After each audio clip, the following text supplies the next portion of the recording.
Hey TikTokers, I'm Hassan Abdul Rahman. This is how you prepare Pondok Abang Sate Goreng.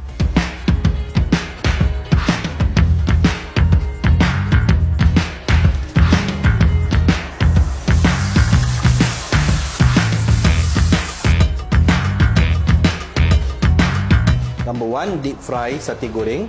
And number 2, pan fry sate goreng. How to cook nasi lemak in a Thermomix. Nasi lemak has got two important components. Number 1 is the rice. Number 2 is the sambal.